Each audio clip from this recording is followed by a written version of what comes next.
চলে আসলাম দুনিয়ার সবচেয়ে সহজ বিরিয়ানি রেসিপি নিয়ে, যেখানে লাগবে না কোনো বিরিয়ানি মশলা, কোনো টক দই বা আদার্স কোনো স্পাইসেস। সো হ্যালো পিপল, আসসালামু আলাইকুম।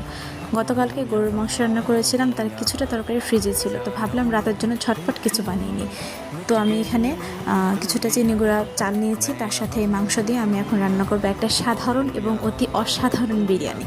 তো চলুন রান্না করি। তো আমি এখানে পোলার চাল, যেমন আমরা নর্মালি পোলাও রান্না করি সেরকম করে চালটাকে সুন্দর করে ধুয়ে স্ট্রেনারে আমি শুকিয়ে নিয়েছি। তারপরে তেলের সাথে পেঁয়াজ কুচি আর গোটা গরম মশলা দিয়ে আমি চালটাকে সুন্দর করে ভেজে নেব।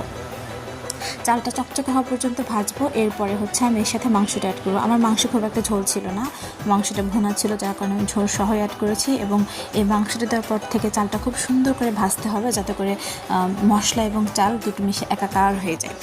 তারপর আমি এখানে হচ্ছে কি গরম পানি অ্যাড করব। তো আমি এখানে মোট 3.5 কাপ চাল নিয়েছিলাম। তো আপনারা পানি অ্যাড করার সময় খেয়াল রাখবেন যে ঝোল যেহেতু আছে সেজন্য এক্সট্রা পানি কম দিতে হবে। আমি এখানে 3.5 কাপ চালের জন্য 6 কাপ পানি নিয়েছি, আর বাকি হাফ কাপ চালের জন্য আমি কোনো এক্সট্রা পানি নিয়ে নেই, ওটা ঝোলতে কভার হয়ে যাবে। তো আমি প্রথমেই বলেছিলাম চালের সাথে আমি কোনো মশলা অ্যাড করবো না, শুধুমাত্র লবণ দিব। তো লবণটা প্রথমে একটু কম হয়েছিল তাই দিয়েছিলাম। তো এই যে আমি এটা এখন এরকম হয়ে গেলে ঢেকে দিব। তো এই যে ঢাকনার এই ফাঁকা অংশতে যদি ভাপ বের হয়েছে তাহলে কিন্তু ভালো হবে না, তাই আমি একটা কাঁচামরিচ দিয়ে সুন্দর দারুণ একটা টেকনিক খাটায় এটা বন্ধ করে দিয়েছিলাম। আপনারাও চাইলে সেরকম করতে পারেন, কোনো অসুবিধা নেই।